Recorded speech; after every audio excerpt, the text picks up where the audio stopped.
बहुत ही अच्छा क्वेश्चन है। अब इसको थोड़ा ध्यान से देख लेंगे अपन। आकृति में दर्शाए गए वृत्तखंड का क्षेत्रफल ज्ञात कीजिए यदि वृत्त की त्रिज्या 21 सेंटीमीटर है और कोण AOB 120 डिग्री है। पाई का मान 22/7 लेना है, उसने पहले ही बोल दिया। तो ठीक है, ये अपना वृत्तखंड है जिसका क्षेत्रफल हमें निकालना है। वो कैसे निकालेंगे हम? लघु वृत्तखंड का क्षेत्रफल निकालने का तरीका था कि लघु त्रिज्य खंड के क्षेत्रफल में से, मतलब ये पूरा ये जो लघु त्रिज्य खंड बन रहा है इसके क्षेत्रफल में से इस त्रिभुज के क्षेत्रफल को हटा दें तो अपने आप ही लघु वृत्तखंड का क्षेत्रफल आ जाएगा। तो मैं यहां लिख देता हूं एक बार कि दो चीजों की जरूरत है, एक तो लघु त्रिज्य खंड का क्षेत्रफल की जरूरत है और एक इस त्रिभुज के क्षेत्रफल की जरूरत है, उसके बाद तो निकल जाएगा। तो पहले मैं यहां पर हल यहां से लिखना शुरू करता हूं, हल लिख रहे हैं, और यहां पर मैं सबसे पहले निकालूंगा लघु त्रिज्य खंड का क्षेत्रफल। सबसे पहले ये निकाल रहा हूं मैं क्योंकि इसकी जरूरत है। क्या है फॉर्मूला? थीटा बटे 360 गुणा पाई आर स्क्वायर। सिंपल सा फॉर्मूला है। थीटा का मान रखो आप 120 है, कोई दिक्कत नहीं, ये 120 आ गया, यहां 360 हो गया। पाई का मान उसने बोला है तो इसकी बात तो माननी पड़ेगी। 22/7 आर स्क्वायर, आर कितना है? 21 सेंटीमीटर, त्रिज्या 21 सेंटीमीटर, तो 21 गुणा 21।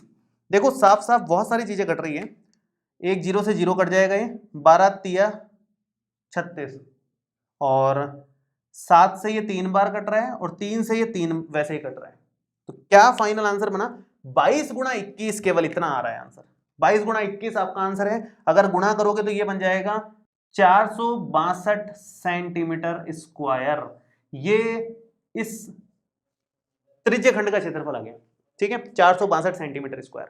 अब हमें क्या करना है? एक इस त्रिभुज का क्षेत्रफल निकालना है OAB। इस त्रिभुज का क्षेत्रफल भी निकालना पड़ेगा। अब ये त्रिभुज का क्षेत्रफल कैसे निकालें, ये कमाल की बात है। तो मैं इसका क्षेत्रफल निकालने के लिए इसको अलग से वहां बना रहा हूं त्रिभुज को, तो थोड़ा आसान हो जाएगा हमारे लिए। मैं अलग से त्रिभुज बना रहा हूं यहां पर। ऐसे कैसे बनाऊंगा? एज इट इज, ये लिया त्रिभुज, ये ऐसे कैसे और ये ऐसे कैसे बनाएंगे। ये 120 डिग्री है, तो हम क्या करने वाले हैं इस त्रिभुज के क्षेत्रफल निकालने के लिए? OA और ये हो गया B, ठीक है ना। हाँ, यहां से सामने वाली भुजा पर लंब डालोगे आप, और क्योंकि ये डायग्राम एकदम सिमेट्रिक है, ये समद्विबाहु त्रिभुज है। क्यों? क्योंकि दोनों त्रिभुज की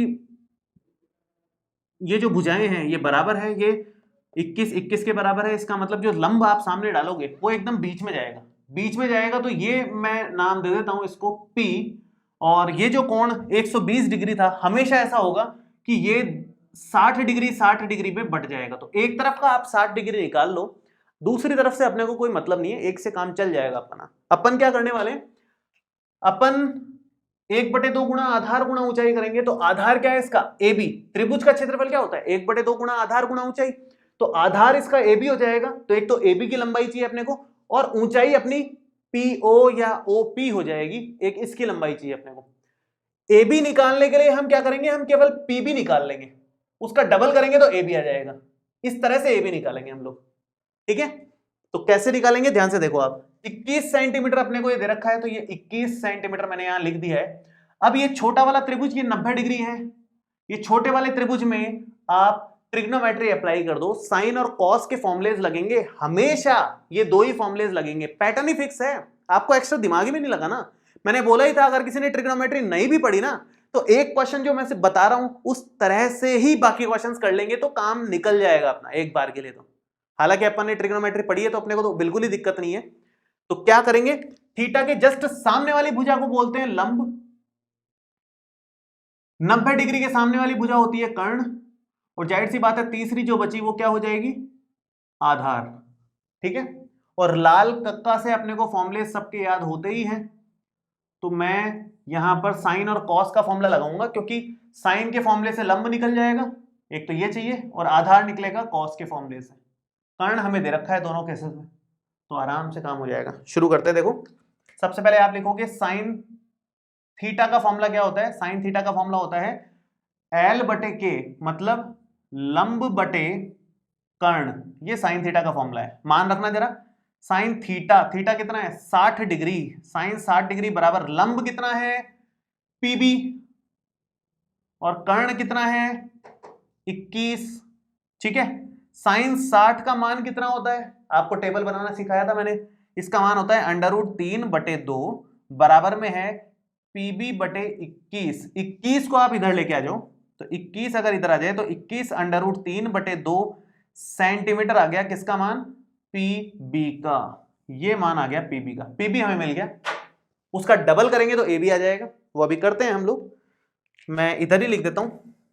ए बी हमारे पास कितना आएगा, 2 गुना होगा पीबी का, तो 2 गुना होगा 21 √3/2 का, जिसका मतलब हो गया कि ये 21 √3 सेंटीमीटर आने वाला है। ये हमने निकाल लिया ए बी। अब आगे बढ़ते हैं। आगे देखो, साइन थीटा के बाद में नंबर लेना है कॉस थीटा का। कॉस थीटा का फॉर्मूला ए बटे के मतलब आधार बटे कर्ण, तो यहां आ जाएगा आधार बटे कर्ण। ठीक है। कॉस थीटा, थीटा का मान वही 60 डिग्री, तो कॉस 60 डिग्री बराबर आधार कितना है, ओपी या पीओ जो भी आप लिखो, ओपी लिख देता हूं मैं। कर्ण कितना है, ये 21 सेंटीमीटर साफ साफ नजर आ रहा है अपने को, कर्ण 21 है। ठीक है। कॉस 60 डिग्री का मान वही टेबल में देख करके 1/2 लिखोगे आप। ये ओपी हो गया, ये 21 हो गया, 21 को आप इधर भेज तो ये 21/2 सेंटीमीटर हो जाएगा, और ये ओपी हो गया।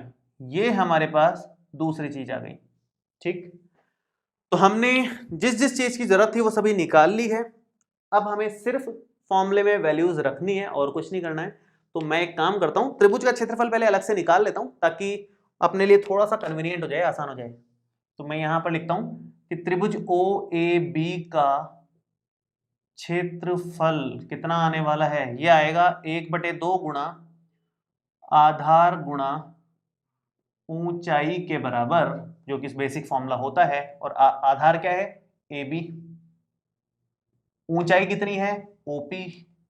मान रख दो बस, 1/2 गुणा ए बी, ये रहा। ए बी कितना है, 21 √3, तो ये हो गया 21 √3 गुणा ओपी 21/2।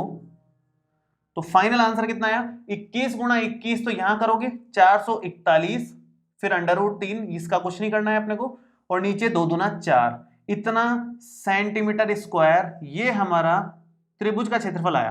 ठीक है, ये त्रिभुज का क्षेत्रफल हो गया। अब त्रिभुज का क्षेत्रफल अपने पास है, लघु त्रिज्यखंड का क्षेत्रफल अपने पास है, तो अपने को अब सिर्फ लघु वृत्तखंड का क्षेत्रफल निकालना है। तो एक लाइन का फॉर्मूला बन गया एक तरीके से। मैं यहीं बना देता हूं, जितनी जगह बची है उतने में मेरे ख्याल से हो जाएगा काम।